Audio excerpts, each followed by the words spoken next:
Hello, everybody. Ivor Chester here, your balance coach. Thank you so much for spending time with me. And again, thank you for your support and patience last week as we went through our family time together at the loss of Christina's dear mother. We are today going to talk about something called The Way It Was. When I was a kid, there was a popular song, a kid I mean teenager, and there was this popular song called The Way We Were, and I loved that song. It was beautiful, Barbra Streisand, and it talked about the fond reminiscences of people. And then on another, taking that thought further, just a few days ago, I was sitting in an office of an administration, somebody in an administration corporation, and we talked about how much we enjoyed our job, but then he leaned back in his chair and he tossed a pen on the desk and he goes, but it's not working. It's not getting me back to where I wanted to be. And I asked him, I said, what were you trying to do, build a time machine? And he said he was trying to be successful so he could be relaxed like he used to be. And then I speak to a lot of patients and clients, and they have this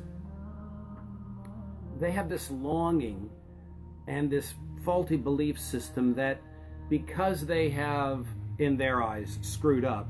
Hi, Rihanna. Because they believe they've screwed up horrifically, or because some tragedy has befallen them, that they have gone off the tracks of where they were supposed to go.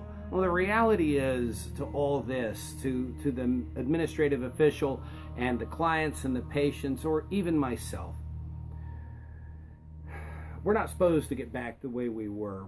Remember the old Eagles song that says, Hotel California, Don Henley says, I was trying to find the passage back to the place I was before.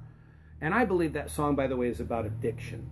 But nevertheless, we can never find the passage back to the place we were before because we're not supposed to go back there. The past, yes, is the past, and that's not really exactly where I'm going to. What I'm really speaking about is the incredible amount of wasted energy we invest in a belief system that says if I work harder, or I work better, or I work more productive, which are, I guess, all good things, but when it's focused at trying to get back to a previous state of mind, it's harmful. We believe we get knocked off of course by life or by others, and though maybe that's true, but how about we just call it life? How about we just say that when these 9/11s happen, when these emotional disruptions happen, when we step on these landmines and tripwires that surround us all in many ways, that we end up on a new track. And we're not supposed to try and find our way back to the old track. What we're supposed to do is continue on that thought pattern. Why? It's a new us. It's also new opportunities. It's a growth. It's the caterpillar and the butterfly. You're not meant to stay on that track that you had idealistically wanted to be on when you were 10, when you were 20, when you were 30. People say a whole lot of change happens to people that are in their adolescence. Well, yeah, that's true as far as physiological and mental. Have you thought about the huge amount of change that happens in the 40s and 50s? It's, to me, I had a lot of changes happening, and though I certainly may be a late bloomer, it is a lot to bear.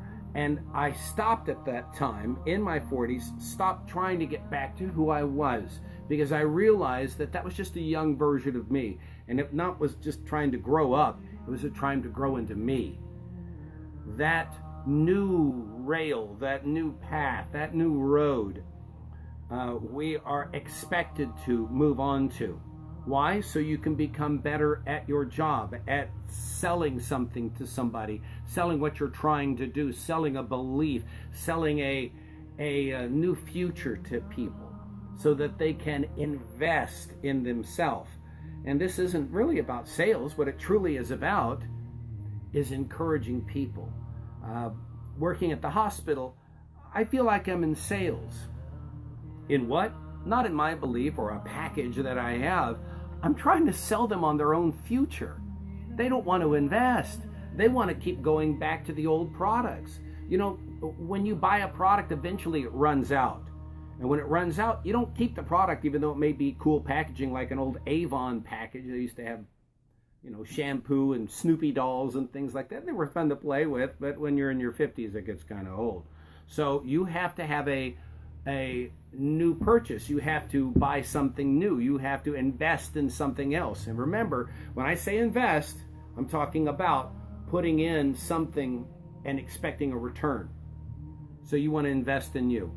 So in conclusion, what I'm ranting on about today is that stop investing enormous amounts of energy in the good old days or in the catastrophes that happened in your past that you want to get back to somehow make it all right. It's not going to be all right if you continue in that thought process. What it's really going to be all right in is accepting today. Remember, the good Lord gives us tomorrow. Stop trying to take yesterday's dilemmas, yesterday's manure, yesterday's problems, and putting it in the future. You get one day to fix your life. One day. Today. Take that day and make adjustments in how you process yesterday and put it forward into tomorrow so you can then have your own tomorrow, and not the tomorrow that younger you thought when you were 18. Gee, I wanted to grow up to be this. I wanted to do this. You'll only be frustrated. You'll only be upset. This is who you've become. Remember, there's some seed in us all that we can take out to other people. But seeds are just that. You take them and you plant them and you invest time and belief, and they grow into beautiful, wonderful things. Those seeds are relationships, friendships, investments in jobs and time and prayers.